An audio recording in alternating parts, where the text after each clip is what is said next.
I'm Ryan Ogden with 2811 Development, and I'm here with my business partner, Chase Rolland. And we're excited to be talking today about, what are we going to talk about, Chase?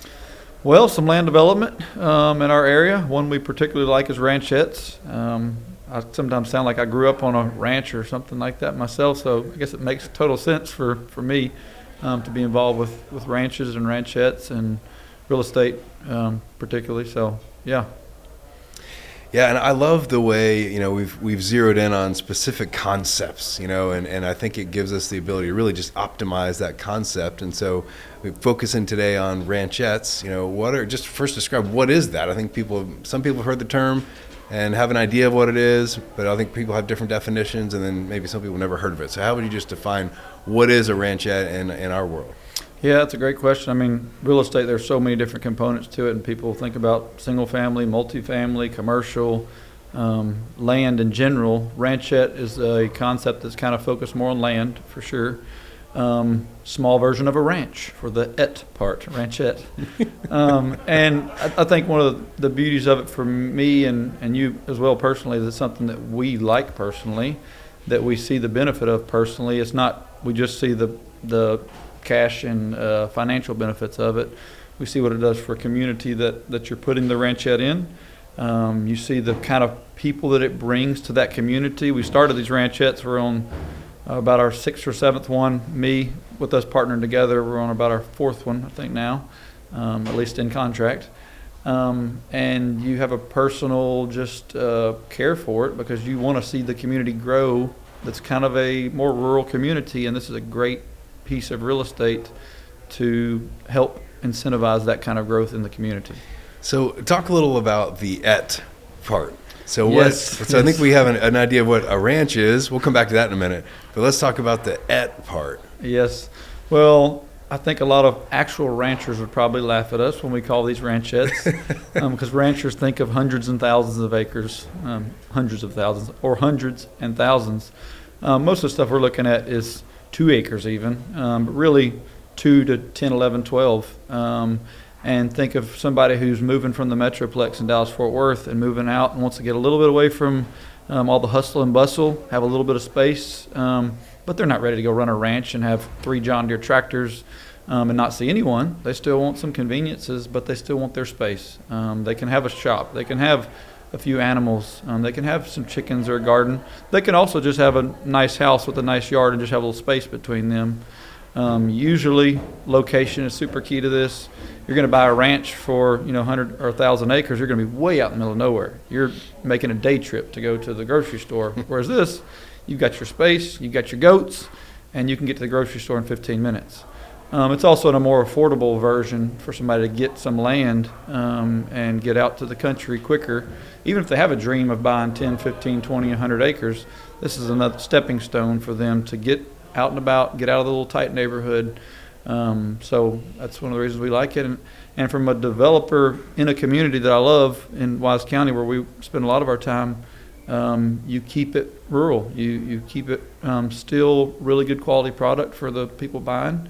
But you still keep that rural, nice home feeling of the community. So, yeah.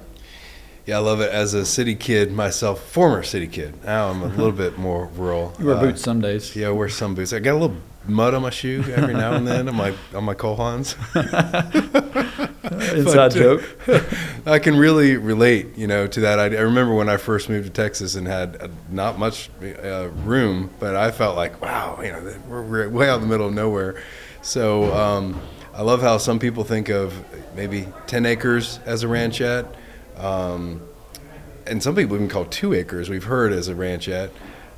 Is there some certain size? Why would we go lower? Why would we go a little bigger? I mean, how do we choose? How do we lock in on what we choose for a specific project? That's a great question. I mean, location plays a big role in that. So if we're a little bit farther out, somebody probably willing to drive a little bit farther for 10 acres.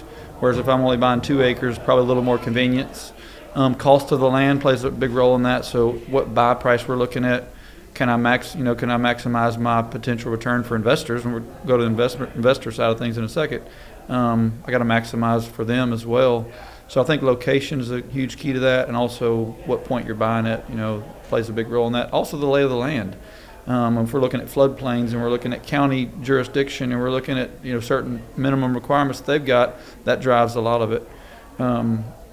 On that note of investors, I think one of the beauties of these ranchettes versus typical subdivision development, a whole lot less risk because of the little bit of development that goes into it, where most of your capital goes into the land itself, and then you've got a lot lower risk putting in all kinds of development to hope things are going to go well, and you can get to the market a lot quicker. So if I got a development where I'm going in and putting in tons of streets and sewers and waters in 4 years, I have no clue what the market's going to look like in 4 years.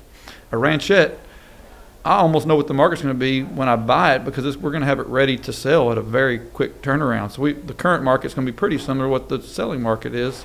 So speed to market is also a really good incentive for investors with that low risk of a lot less development costs going into it. It gives a little sense of the speed to market. So maybe some examples of some other projects. I mean, obviously every project will vary, but are we talking days, weeks, months? I mean, about years? Yeah, absolutely. The selling side is a little harder to say, but ready to go to market to sell, I mean, we're talking a couple months. I mean, we just completed a project last year where we raised a good amount of money from investors, and the day we closed on the property, we were moving dirt the next day.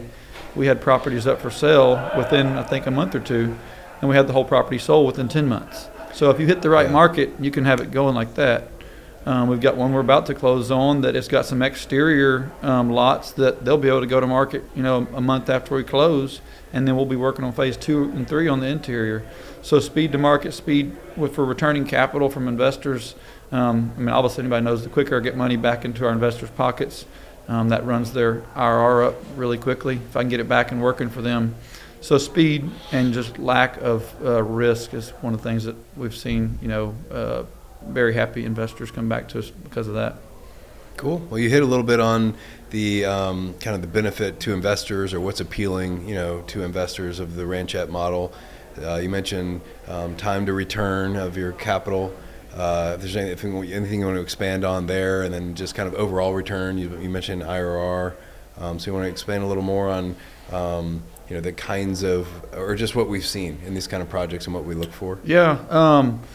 Once again, the key to good sales and the good return for investors is buying correctly. So it takes a whole lot of sifting through projects to find the right kind of piece of real estate, which is one of the reasons we like to stick close to home. So areas we know well, dirt we know well. I'm a builder in the area as well, so our current projects are taken, or we're going to actually take it through development, even possibly building homes on these and building out the whole project. But returns for investors, most all of our projects, as you know, we're setting floors for these investors to make sure they're going to make minimum returns. The high end can get really, really good. We had a project just recently that finished in 10 months, and that IRR and ROI was just out the roof, and people were asking, hey, when can I put money on another deal? So it's a good return compared to other options out there with the low risk. And then another piece to that also is just the, once again, minimizing our risk always. We're dealing with stuff that we know really well. We're dealing in counties and cities and jurisdictions that we know really well because of relationships. We're not only the me being the end builder knows how to make sure we're developing the land correctly that maximizes the best piece of real estate that person can be buying. So from our investors and from our potential customers, they know somebody knows the very end product, not just a piece of land and how can we maximize profit. I think all those things de-risk the project and yes, make it more profitable, but also make it less risky. And there's a fine line between, hey, I want a really high potential for profit, but also want a lower risk project. And I think we can kind of meet in the middle of those with this particular development strategy. Okay, I just want to go back to something you mentioned a minute ago, which was about buying well. And I know you have a term for this. And, do you want to share what that is? We've heard of busmanship. We've all heard of salesmanship. And so busmanship, is this in the dictionary, or where'd you get this? It's in Chase's dictionary, I guess. To be honest, you get the negative connotation of being a salesman. A really good, if you're a really good busman, you don't have to be a good salesman. So trying to buy really good to make the product and the opportunity sell itself is what we want to try to do. I think we've done a good job. Once again, you go through 200 projects to find one, and that's the busmanship part in the front end. All right, yeah, some great wisdom there in busmanship. I think about, out of all the things you can control in a project like this, you can't really control what the market will bear. You can't really control all these outside risks, but you can control, or you can at least be patient and be really diligent, work really hard to have good busmanship. So what a great piece of wisdom to leave us with here. And with that, I think we'll wrap, and thanks so much for this time. Absolutely. Thanks. I'm glad we got to cover those things, and something we're excited about and means a lot to us, and developing the areas that we love in a way that we love. So pretty exciting stuff to continue working on.